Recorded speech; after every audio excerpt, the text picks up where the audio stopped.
जय मसीह की दोस्तों, मैं विपुल गामित। आज इस वीडियो में जो मैं बातें आपसे करने जा रहा हूँ, ये बातें हैं कि यीशु क्यों इस संसार में आया। आज से 2000 साल पहले यीशु ने इस संसार में जन्म लिया था। मुझे और आपको भी मालूम है कि यीशु ने एक दिन इस संसार में जन्म लिया था। ये हमें बाइबल बताती है, लेकिन इसकी कोई डेट फिक्स नहीं है। लेकिन बहुत सारे लोग आज भी इस संसार में 25 दिसंबर को यीशु मसीह का जन्मदिन के तौर पर, एक फेस्टिवल के तौर पर बहुत सारे लोग नाचते हैं, गाते हैं, आनंद मनाते हैं, खाते पीते हैं और प्रभु यीशु मसीह का जन्मदिन मनाते हैं। लेकिन उसके बारे में मैं बात नहीं करने जा रहा हूँ। लेकिन मैं जो बात करने जा रहा हूँ कि यीशु मसीह के इस संसार में आने का मकसद, क्योंकि उन्हीं से हमारा मतलब है। यीशु किस दिन आया इससे हमें कोई मतलब नहीं है, क्योंकि आज भी किसी मनुष्य को, किसी को नहीं मालूम कि यीशु का जन्मदिन का फिक्स डेट कौन सा है।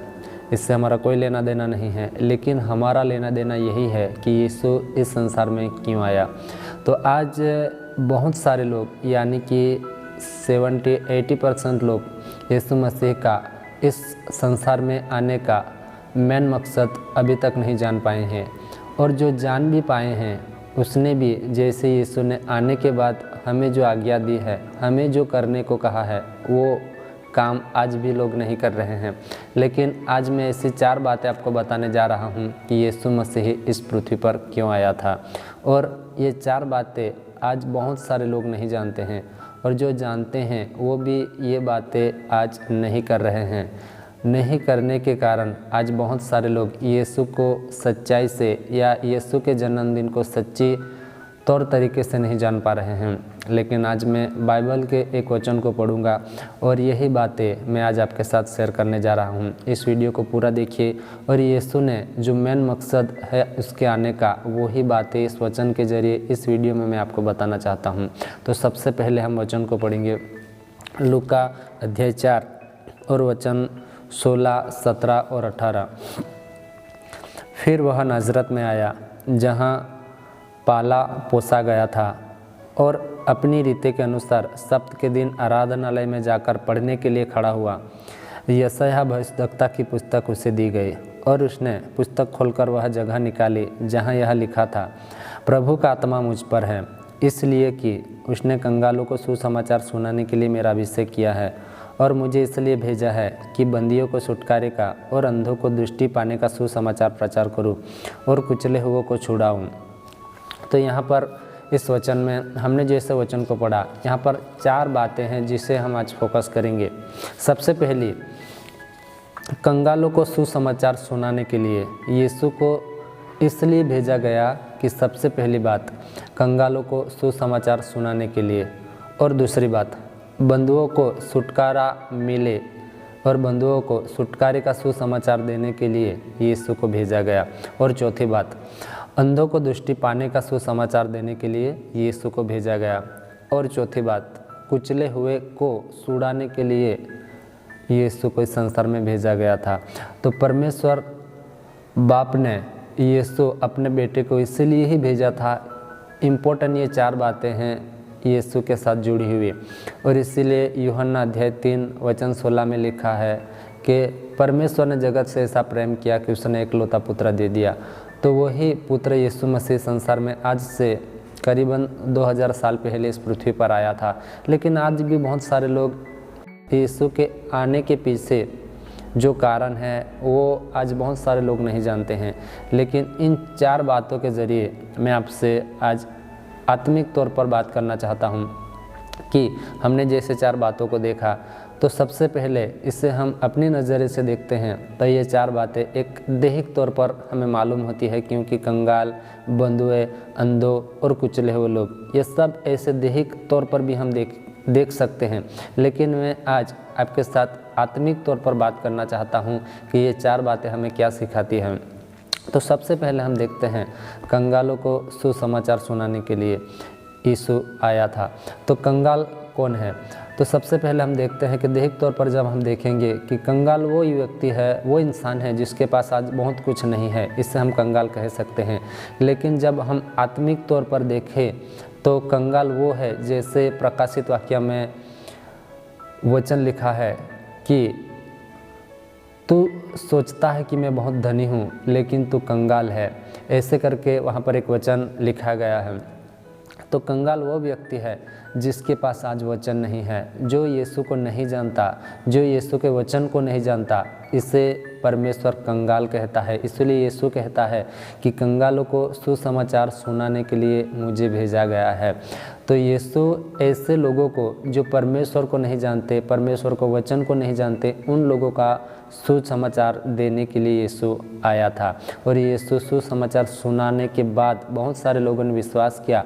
उसके बाद यीशु ने कहा कि जैसे तुमने विश्वास किया है वैसे ही तुम जगत के छोर तक जाओ और मेरा सुसमाचार सुनाओ और पिता पुत्र पवित्र आत्मा के नाम से बपतिस्मा देते जाओ।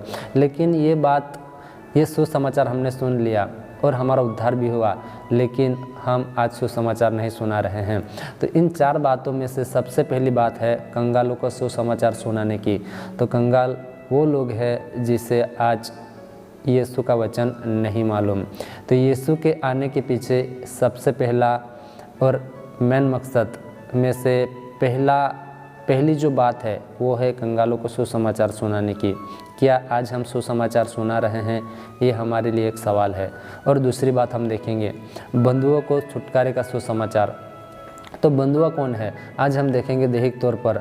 तो जिसे पुलिस अरेस्ट करके ले जाती है या किडनैप करता है उसे हम बंधुआ मान सकते हैं, वो एक दैहिक तौर पर हम देख सकते हैं। लेकिन आत्मिक तौर पर क्या है, तो आत्मिक रीति से जब हम देखते हैं तो बंधुआ वो लोग हैं जिसे आज शैतान ने बीमारियों से पकड़ कर रखा है, या फिर शैतान ने ऐसी कुछ बातें उन लोगों के जीवन में डाल रखी है जिनसे वो आज शैतान की सेवा कर रहे हैं या शैतान की इच्छा के अनुसार चल रहे हैं। और शैतान जैसा मन चाहता है उसी रीति से उनको चलाता है। ऐसा हजारों लाखों लोग हैं जो शैतान के बंधन में हैं और शैतान उससे बंधुआ बना कर रखा है। तो यीशु ने वहाँ पर कहा है कि बंधुओं को छुटकारे का सुसमाचार देने के लिए मैं आया हूँ। तो यीशु ने जितनों को यह सुसमाचार सुनाया था उसे शैतान की बंधुआई से आज़ाद किए गए थे। आज हमारे लिए सवाल है, जैसे हमने प्रभु का सुसमाचार सुना है और आज हम शैतान की चंगुल से छूट गए हैं, क्या वैसे ही आज बहुत सारे लोग हैं वो अभी तक नहीं छूट पाए हैं, तो क्या हम उन्हें छुड़ाने के लिए क्या कर रहे हैं, ये आज हमारे लिए एक सवाल है। ये तो हुई दूसरी बात। और हम तीसरी बात देखेंगे अंधों को दृष्टि पाने के लिए, अंधों को दृष्टि पाने का सुसमाचार। तो हम जैसे कुरिन्थियों में पढ़ते हैं वहाँ पर लिखा है कि संसार का परमेश्वर शैतान है, और वहाँ पर लिखा गया है कि इस संसार के परमेश्वर यानी शैतान ने सब लोगों की आत्मिक आंखें बंद करके रखी है ताकि वो सच्चाई को न जान सके। तो यहाँ पर अंधों को दृष्टि पाने का सुसमाचार यानी कि ये अंधे वो है जो दैहिक तौर पर होते हैं, उनकी बात नहीं की गई है, लेकिन यहाँ पर आत्मिक रीति से जो अंधे हैं यानी कि जिनको सच्चाई मालूम नहीं होते, जिनको शैतान आज सच्चाई मालूम होने ही नहीं दे रहा है, इनको परमेश्वर प्रभु यीशु मसीह यहाँ कहते हैं कि उनको भी सुसमाचार सुनाने के लिए मैं आया हूँ। तो वो लोग हैं जिसको आज सुसमाचार मालूम भी है और कईयों को नहीं मालूम है, फिर भी उनकी आत्मिक आंखें आज बंद है। इनकी वजह से आज बहुत सारे लोग सच्चाई को नहीं जान रहे हैं या फिर नहीं मान रहे हैं, क्योंकि उनकी आत्मिक आंखें बंद है। उनकी आत्मिक आंखें जब खुलेगी तभी वो आत्मिक बातों को जान सकेंगे, देख सकेंगे और यीशु प्रभु है करके मान सकेंगे। इसलिए यीशु ने कहा कि अंधों को दृष्टि पाने का सुसमाचार। तो जितनों ने ये सुसमाचार सुना है, पाया है, जाना है और उसके ऊपर विश्वास किया है, उनकी आत्मिक आंखें आज परमेश्वर ने खोल दी है और वो लोग आज सच्चाई को जान रहे हैं। ये तो थी तीसरी बात। और चौथी बात, कुचले हुओं को छुड़ाने के लिए मैं आया हूँ। तो यीशु ने यहाँ पर कहा कि कुचले हुओं को छुड़ाने के लिए। तो कुचले कौन लोग हैं? ऐसे हम दैहिक तौर पर देखते हैं तो जैसे कोई मारता है, मारकर चले जाता है, या फिर ऐसी बहुत सारी बातें हैं जैसे हम दैहिक रीति से देख सकते हैं। लेकिन आत्मिक रीति से जब हम देखेंगे तो कुचले हुए लोग वो हैं जिन्हें आज संसार के लोग नहीं मान रहे हैं, यानी कि ऐसे लोग जिसने कोई गलती की है उसकी वजह से, उसको डांट की वजह से या फिर अपनों से दूर करके उसे ऐसा कुचल दिया है शब्दों के मार से कि वो आज निराश है, हताश हो गया है।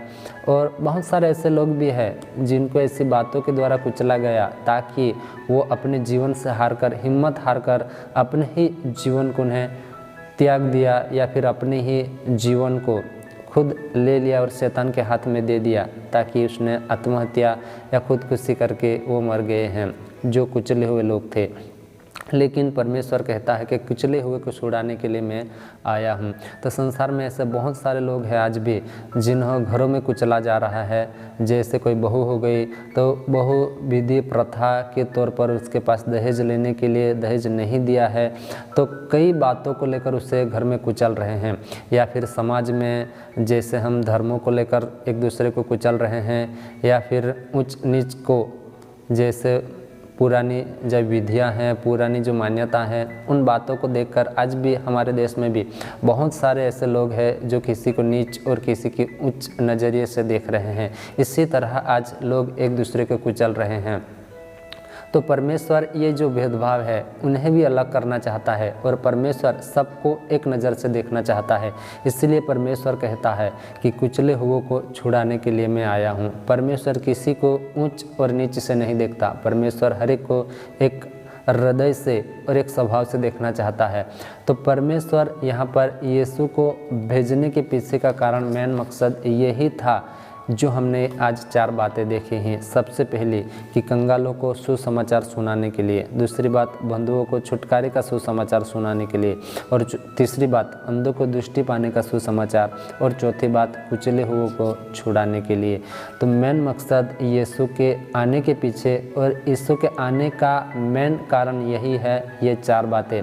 लेकिन आज हम में से बहुत सारे भाई बहन ये 4 बातों को नहीं जानते हैं, और जितने जानते हैं वो इन बातों के ऊपर कोई काम नहीं कर रहे हैं आज। इसीलिए आज बहुत सारे लोग दुखी, निराशित है, बहुत सारे लोग बीमार है, बहुत सारे लोगों को शैतान आज भी पकड़ा हुआ है, क्योंकि हमने जाना है फिर भी हम उन्हें नहीं बता रहे हैं। और हम में से भी 70-80% लोग आज ये 4 बातों को नहीं जानते हैं। जब क्रिसमस आ जाता है तब बहुत सारे लोग अपने चर्चों में डेकोरेशन करेंगे और चर्चों में 25 तारीख को खाना बनाएंगे, खाएंगे, मज़ा करेंगे। लेकिन यीशु के आने के पीछे का जो मेन मकसद है ये आज बहुत सारे लोग नहीं जान पा रहे हैं। इसीलिए जब परमेश्वर ने ये वचन मुझे दिया और इन बातों को मुझे सिखाया, तो मैं क्षमा चाहता हूँ कि मेरा बोलना ठीक नहीं हिंदी में, फिर भी मैंने कोशिश की कि मैं आप लोगों को समझा सकूँ कि आप लोग भी जान पाए।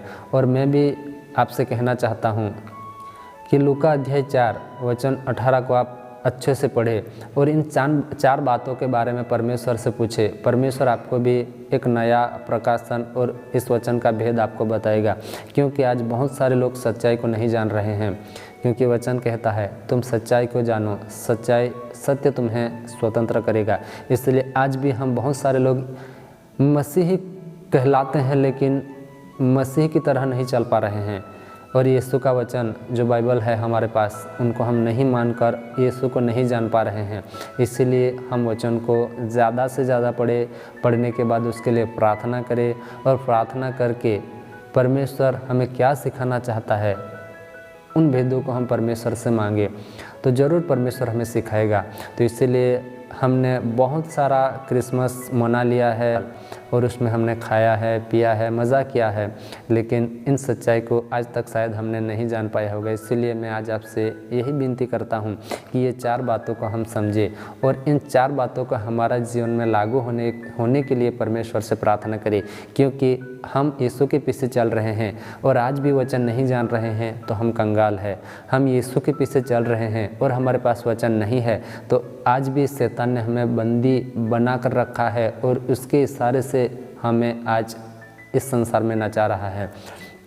और तीसरी बात, अंधे, यानी कि हम यीशु के पीछे तो चल रहे हैं लेकिन आज भी हम कई वचनों को नहीं मानकर हम एक अंधे बने हुए हैं, ताकि परमेश्वर के अद्भुत और पराक्रमी जो बातें हैं उनको नहीं जान सके। इसीलिए शायद आज हम अंधे भी हो सकते हैं आत्मिक तौर पर। और चौथी बात, कुचले हुए, यानी कि आज भी हम वचन को न जानकर ना जानते हुए या फिर नहीं जानकर बहुत सारे लोग हमें ऐसी बहुत सारी बातों के द्वारा कुचल रहे हैं। और परमेश्वर का वचन कहता है, पौलुस कहता है, मसीह यीशु के अनुग्रह से मैं सब कुछ कर सकता हूँ। तो आज हमें प्रार्थना करना है कि यीशु मसीह का अनुग्रह हम पर हो, ताकि हम ये सब बातों पर जय पा सके। और क्योंकि यीशु ने ये 4 बातों के लिए इस संसार में जन्म लिया था, इसलिए इस क्रिसमस पर हम सच्चाई को जानें और इन 4 बातों को अच्छे से जानने के लिए कोशिश करेंगे और परमेश्वर से प्रार्थना करेंगे कि परमेश्वर ये 4 बातों को हम स्पष्टली जान सके, सच्चाई अच्छे से जान सके और ये वचन हमारे जीवन में लागू हो सके, ताकि हम आज़ाद हो सके, ताकि हम स्वतंत्र होकर एक शांति, एक आनंद का जीवन जी सके। क्योंकि यीशु ने कहा, मैं तुम्हें अपनी शांति दिए जाता हूँ। तो यीशु ने हमें उनकी शांति दी हुई है, लेकिन आज भी हम संसार में वो शांति ढूंढ रहे हैं जो हमें शांति दे सके। लेकिन दोस्तों, मैं आपसे कहना चाहता हूँ कि संसार में कोई ऐसी शांति नहीं है जो हमें शांत करा सके या ऐसा एहसास हो सके कि नहीं, मैं सचमुच शांत हूँ। लेकिन वो शांति यीशु के पास से हमें मिलती है। वो हम इस साल पाए, इस क्रिसमस में पाए, इस नए साल में पाए, ताकि हम आज़ाद और एक शांति का जीवन जी सके। दोस्तों, मैं माफ़ी चाहता हूँ कि मैं अच्छे से हिंदी नहीं बोल सकता, फिर भी मैंने कोशिश की है, आपने समझा, इसलिए मैं प्रभु का धन्यवाद करता हूँ। और आप भी प्रार्थना करें मेरे लिए कि मैं जब दूसरा वीडियो तुम्हारे सामने लाऊं तो अच्छे से हिंदी बोल सकूं, अच्छे से समझा सकूं। इसीलिए तो इन वचनों के द्वारा प्रभु आपको आशीष दे। आमीन।